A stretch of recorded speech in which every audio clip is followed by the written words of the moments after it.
Welcome to our MJA podcast, the series Deep into the Woods, Missing Persons, Unsolved Crimes, and the Does. This is episode 11, part 1, Unsolved Indiana Homicides. My name is Mark, and I will be your host for tonight's podcast. I am that normal Joe at the pub and grill having a burger and fries with a Coors and a shot of Christian Brothers brandy. I am that guy who goes to the downtown coffee house with free Wi-Fi with my laptop and my headset listening to my music, just taking in the sights, blocking everything out but my work. Then there are times some people just get a peek of my PC screen, which it leads to some conversation. Before you know it, I'm networking. I worked at a U.S. government call center with a lot of college students who knew about MJA. Several of them took part in searches for Miss Murray and Miss Maitland and joined in on some of our staff meetings. I am that guy who used to work undercover, running a con game on a suspect until they just can't keep their mouths shut, which leads to an arrest, court, and prison. I have been trained by the best to be able to play any part while working undercover. I can blend in as easily as I can disappear. Yes, I am that guy where this work just runs through my blood. Evansville, Indiana's most well-known unsolved murder, episode 11, part 1, Unsolved Indiana Homicides. Case 1, Anne Klein. On a rainy day on January 18, 1973, teacher Anne Klein walked across the street from her workplace at Lockyer College in Evansville, Indiana, to the old basement of the courthouse to where the college stored books. Klein never walked out again. Anne Klein lost her life in a moment from someone who was suffering from severe rage, and it seemed to be a personal attack. Klein was stabbed 19 times, and she had defensive injuries showing she was attacked from behind. Anne Klein took a blow to the head, and there were many scratches and abrasions on her arms from fighting off her attacker. This is one brutal attack. Killers that use knives are well known to make the killing personal. Anne Klein's murder was definitely a crime of passion, as opposed to a gunshot or something that can kill from a distance. EPD Detective Tony Mayhew had started working this cold case about 16 years ago. He believes he knows who the killer is and even talked to this person by phone. Detective Mayhew thinks there are several reasons so many haven't forgotten. I think it's because the fact that it was a college professor, a teacher. I think the fact that she had a number of students. I think the fact that it happened in broad daylight in a downtown area, a very busy area, Detective Mayhew said. The detectives Detectives believe this person of interest was in one of Anne Klein's classes, and he also believes the killer had two small children with him that day. There was no such thing as gathering DNA back then, but many tips have come in, even from a caller who claimed to be a friend of the killer and claimed to be with that individual on that day. This crime, why would someone have done this? This murder showed rage and passion. Case 2, Unsolved Murder, Kim Thorne, Vandenberg County, Unsolved Homicide. An Evansville woman is dead, and investigators are trying to figure out what happened. Vandenberg County Coroner Annie Grove says that the victim, Kim Thorne, 36, was on a lot of medications from the respiratory diseases she suffered from. At first, Grove says they believed her death to be a drug overdose, but an autopsy revealed it wasn't a failed heart or lungs that had killed her. Now police are investigating Thorne's death as a homicide. According to a police report, Thorne's body was found by her husband, Timothy, on the couple and the couple's roommate, Ricky Johnson, 36, Sunday morning. After an autopsy, it was discovered that Kim died from blows to her head, which caused a brain hemorrhage. Kim's death was ruled a homicide. Police say they found no evidence or forced entry into the home. Evansville police say there was a love triangle involving Kim's husband and another woman. Family and friends were interviewed, and police say a history of domestic violence was discovered. Kim had confided in others that she was unhappy in her marriage and she wanted to leave. Kim had a large life insurance policy. Anyone with information on this case should contact the Evansville Police Department's Violent Crimes Unit at 812-436-7979. Case 3, Unsolved Murder, Sherry Herr.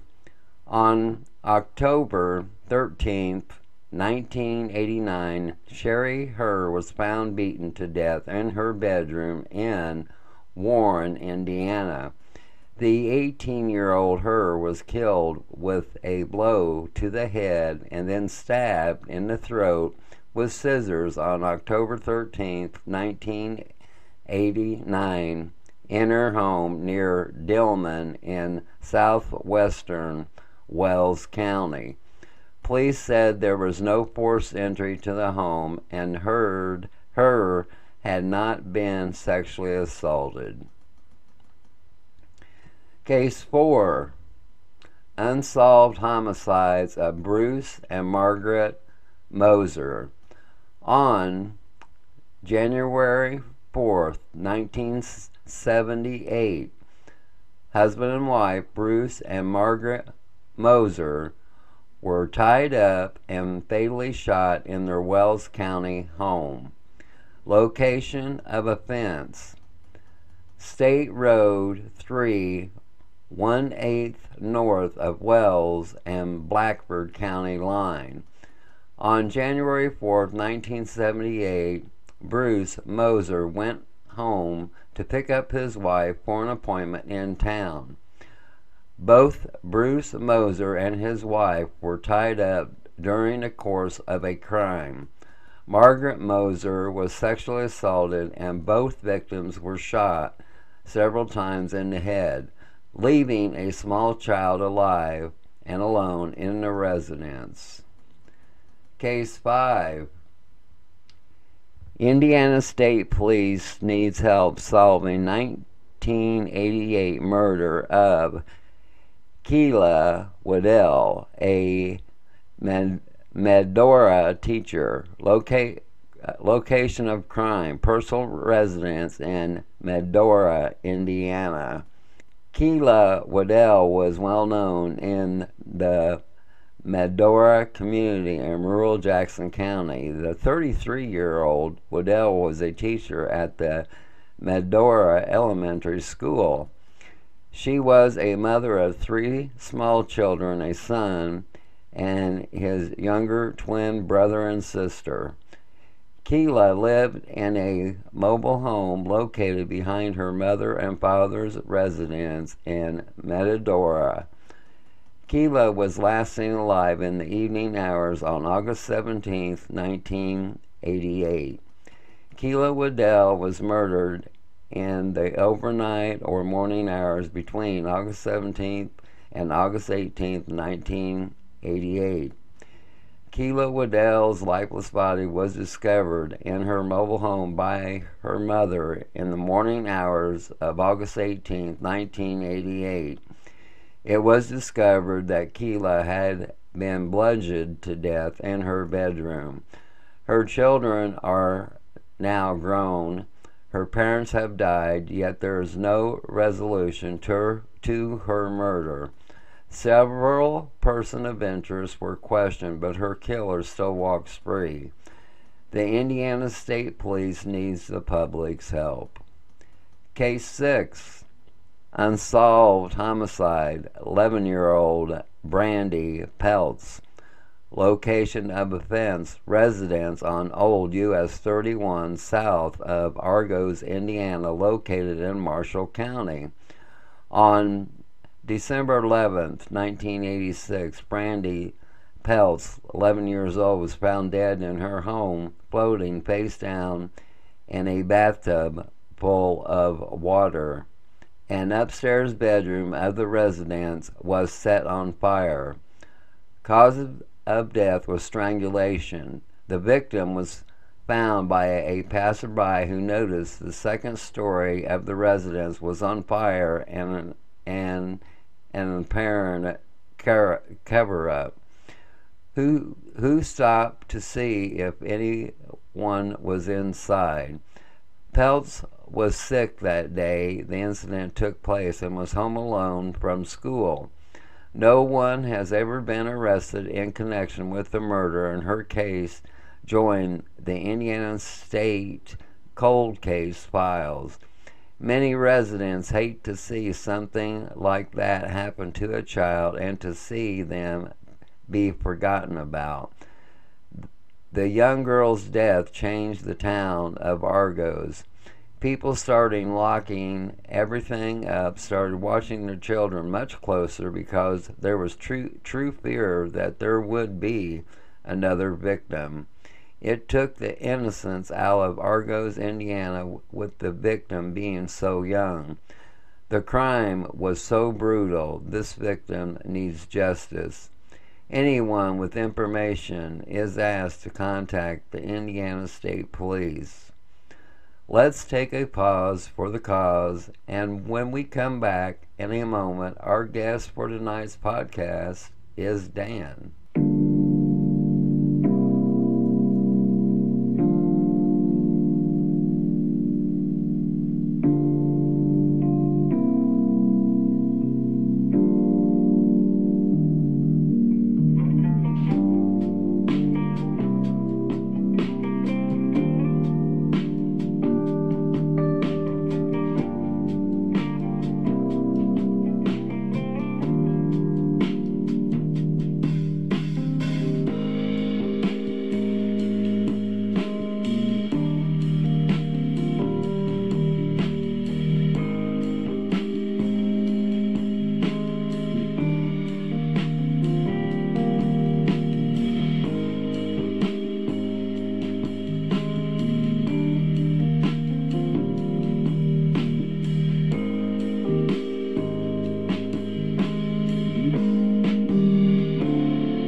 Welcome, Dan, to our MJ podcast. This is episode 11, part 1, Unsolved Indiana Homicides. How are you tonight, Dan? I'm doing great. How are you, buddy? I'm just fine. And did you find that Indiana has a lot of unsolved homicides? Yes, we do. For one of your smaller states, not like California, we have a lot of unsolved homicides. In your common knowledge, what can be some of the reasons people kill? Well, the usual motives, as any detective would tell you, are money, sex, and revenge. And usually, if you look at any murder, you can usually find one of those three motives, unless you're a serial killer who murders for the sheer pleasure of it. And now we're going to go on to case 1. Anne Klein, they claimed it's a personal killing filled with a lot of rage and passion. Do you agree? Yes, I do. And what if the killer wanted to make it look like that a form of staging the scene?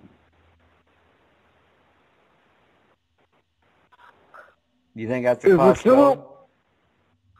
It's a possibility. However, many times in homicides, it's not usually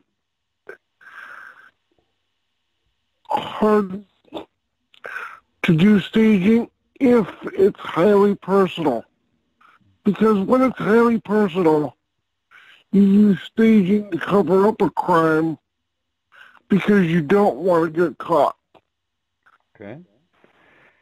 What if the killer is filled with rage that doesn't mean it's directly related to Anne Klein? Wouldn't you think, if you knew someone like that, wouldn't you try to avoid them? I would. And it has been said there were 2 small children at the scene. Would you wonder what they heard and had seen? Yes, I would. And it's my understanding that the suspect, or the one that committed this crime, he had 2 small children with him for some odd God reason. Okay, we're going to go on to case 2. Unsolved murder of Kim Thorne. Did the husband kill her, or could it have been the roommate?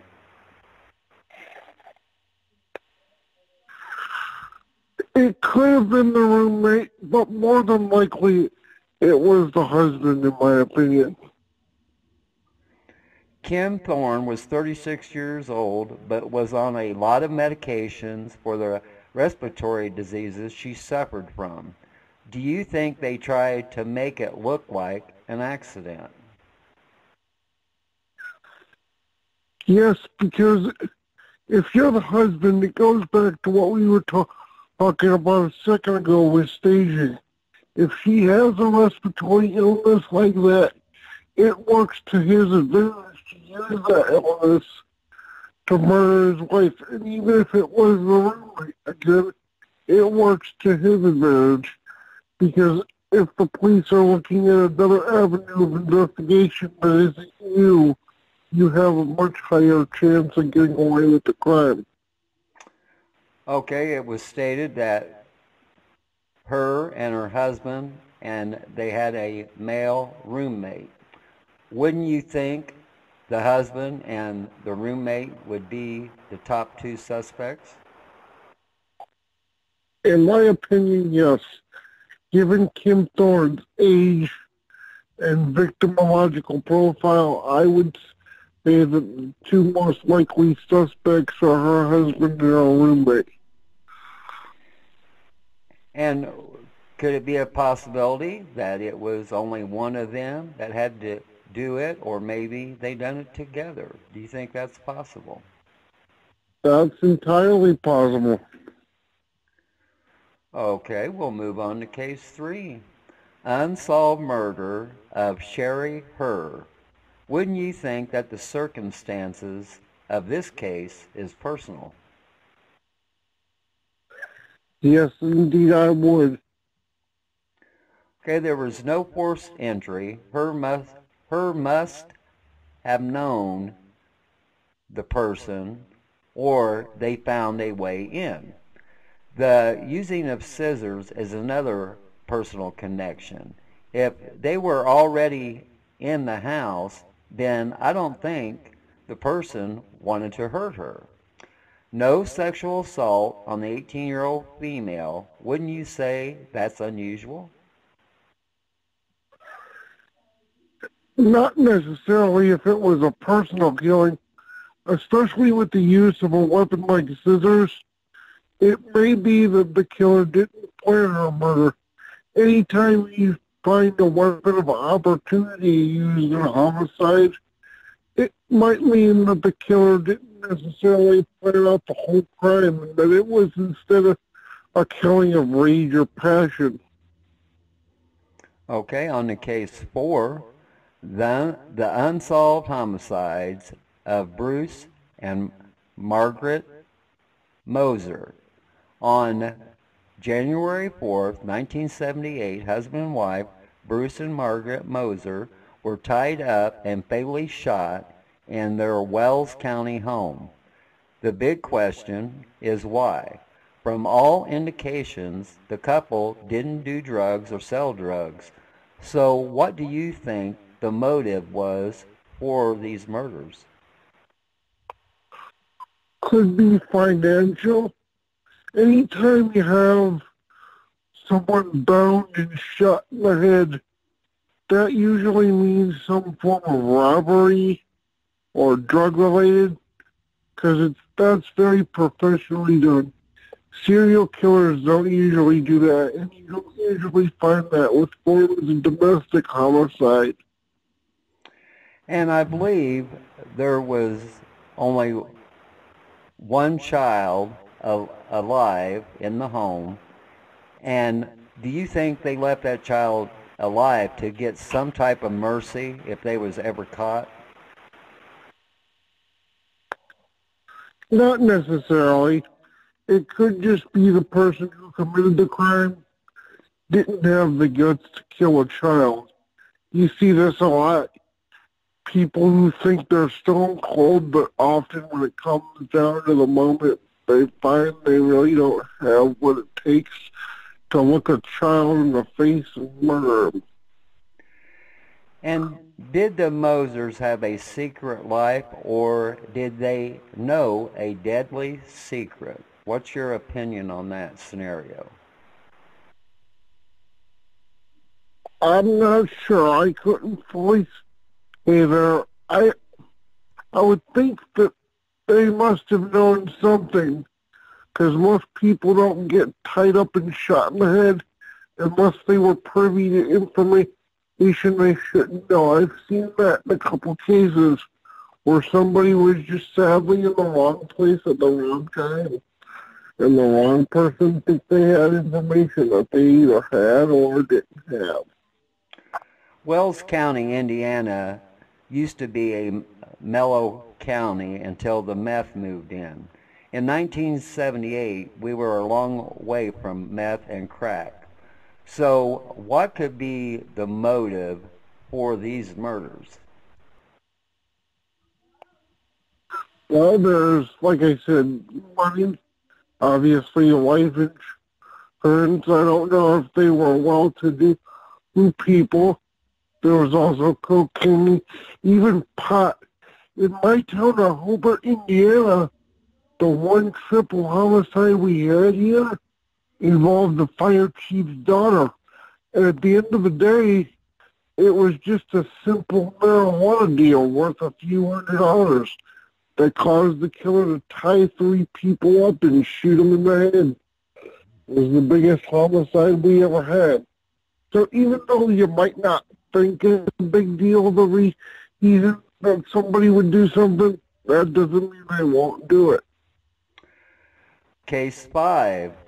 The 1988 unsolved murder of Kayla Waddell, a Medora teacher. On August 17, 1988, 33-year-old Kayla Waddell was found murdered at her personal residence in Medora, Indiana. I myself think something is being overlooked, or do you think the police have a good idea as to what happened? The police probably have a good idea as to what happened, but if they can't find solid evidence, they won't make an arrest. And you would think, with everyone she knew in the area, that someone would have seen something. Being a school teacher, many people keep an eye on our teachers who try to make sure that the teachers aren't doing anything wrong. Could this happen from someone who took offense of what she was doing or what she might have said, and she was stalked? That's entirely possible. You know, teachers are open to a variety of threats in different scenarios because in their jobs they just work with so many people and they're close with a lot of them. And you never know what's going on in somebody's head, especially when it involves young students. You know, their heads are full of hormones. They're interpreting everything left and right.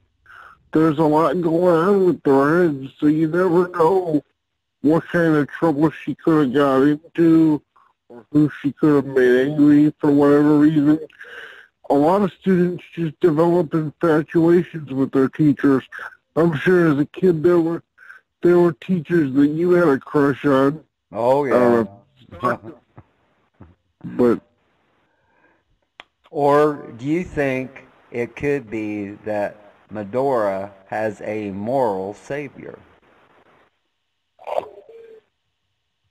what do you mean by that? That this person that committed a crime, he might thought it was necessary for the person's morals. That's why she was killed. Do you think that's a possibility? That's always a possibility, you know. There have been serial killers and things like that, like Joseph David Franklin, who shot Larry Flint. He believed that he was doing it for the greater good of mankind because Hustler magazine was dirty. Charles Manson, same thing. Looking to start a race war by eliminating undesirable people from the planet. Thanks, Dan, for being on tonight's podcast. We look forward to hearing from you again. And you have a good night. And I have a little quote I want to read to our listeners. Trying to solve a mystery is what I enjoy the most about being an investigator. That's the end of tonight's podcast. Always remember, folks, if you ever get bored with nothing to do, just take a walk deep into the woods. You might be surprised what you might find. Thanks to all of our listeners, and thanks to Dan for joining us. My name is Mark, and good night from Plattsburgh, New York.